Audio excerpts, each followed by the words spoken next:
Bonjour à tous. Alors aujourd'hui, 8 ans plus tard, 8 ans après le Bataclan, qu'est-ce qui a changé en France? Est-ce qu'il y a eu une prise de conscience?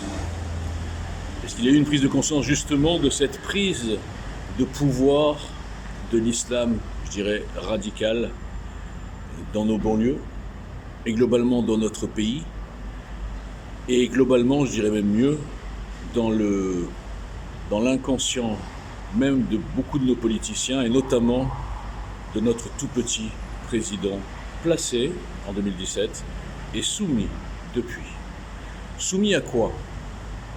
Soumis au plan globalo-fasciste, ceux qui l'ont placé, je l'ai expliqué 100 fois et pas que moi, et soumis en parallèle au plan numéro 2, c'est-à-dire à l'islamisation et à la communauté intérieure musulmane. Si on analyse tout ce qui se passe, mis à part la Covid, qui est plan numéro 1 en direct, tous les problèmes que nous avons depuis 8 ans, même pas depuis 8 ans, depuis 25 ans, mais bon, admettons depuis 8 ans, que ce soit l'insécurité, que ce soit le harcèlement, je ne dis pas le harcèlement scolaire, mais presque, souvent. On peut même parler de harcèlement sur les réseaux, d'une frange de la population qui est insultante, menaçante, avec des promesses de pogrom pour les uns, de Shoah pour les autres, de nouvelles Shoah, de décapitation pour les autres. Ça vient d'où? D'où ça vient? Ça vient de l'influence diabolique de l'islam radical, je répète, notamment dans nos banlieues. Pourquoi ces gens, pourquoi ces jeunes ont pris, alors qu'ils ont certains même pas lu le Coran, alors qu'ils sont même pas vraiment croyants, parce que quand on est croyant, on ne vole pas, on ne tue pas, on ne menace pas, on ne lynche pas, bon bref quoi. Quand on est croyant, on est fervent, je veux dire, même en Allah, eh bien pourquoi ça a pris le pas dans leur mental? Parce qu'ils savent aujourd'hui que le français a peur.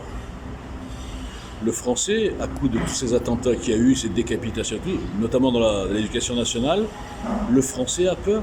Le français est soumis parce qu'il se dit ces gens-là sont complètement tarés, ils sont capables de tuer pour rien. Vous comprenez? C'est ça la force, si j'ose dire, la force diabolique de l'islam et de l'islamisation. C'est que peu à peu, par la menace, par le nombre, par la violence, eh bien on arrive à imposer. On arrive à imposer que le président de l'ex-grande puissance mondiale, qui est la France, qui aujourd'hui... c'est le plan, vous inquiétez pas. Vous ne rêvez pas, le plan commence par la destruction de la France. Je crois que beaucoup l'ont démontré, je ne suis pas le seul.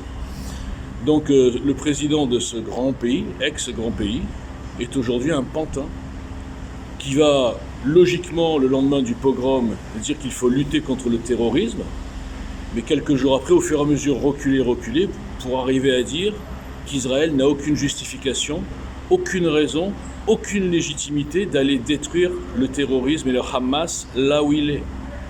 Et ce président est tellement de mauvaise foi que lui est assez bien informé pour savoir que tous les présidents des pays arabes, et même musulmans, ont lutté contre leur propre islamisme, leurs propres terroristes, beaucoup plus que la France et beaucoup plus que les pays qui ne sont même pas arabes ou musulmans.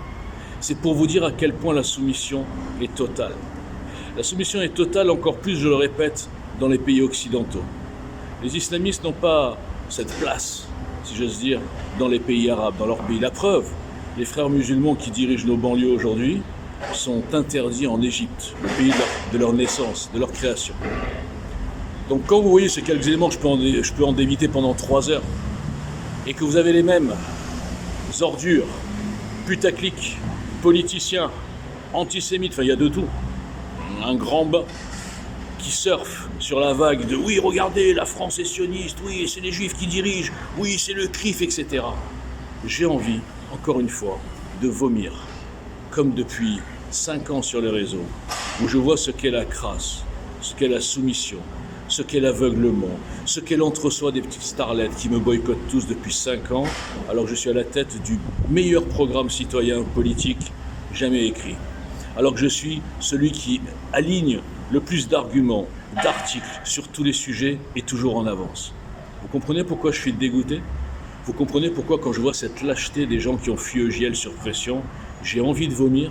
La soumission est partout. La France est soumise à l'islam, qu'on le veuille ou non, et les gens sont soumis au putaclic, au nombre. Donc, soumission ne peut pas rimer avec libération. Vous êtes des soumis, vous êtes au sens large destinés à être soumis, vous jouez aux résistants, mais vous ne valez pas un clou. Moi, je m'affiche, même dans l'ambiance actuelle, Walter Boujna, Charenton-le-Pont, devant la grande église. Et je dis tout ce que j'ai à dire depuis 4 ans. Bon, j'avoue que ce qui me sauve, c'est que personne ne me connaît. Donc comme personne ne me connaît, et tout a été fait pour que personne ne me connaisse ni connaisse JL, à vrai dire, je peux dire ce que je veux, tout le monde s'en fout. Je suis quand même lucide. Mais si j'étais connu, je dirais la même chose. Je serais en danger, je serais menacé encore plus, parce que même moi, à mon petit niveau, j'ai été menacé pendant 5 ans, mais je continuerai. Comprenez ce que c'est l'inverse de la soumission ? L'inverse de la soumission, c'est la réaction et la construction. Mais ça vous dépasse. Je vous en veux même pas.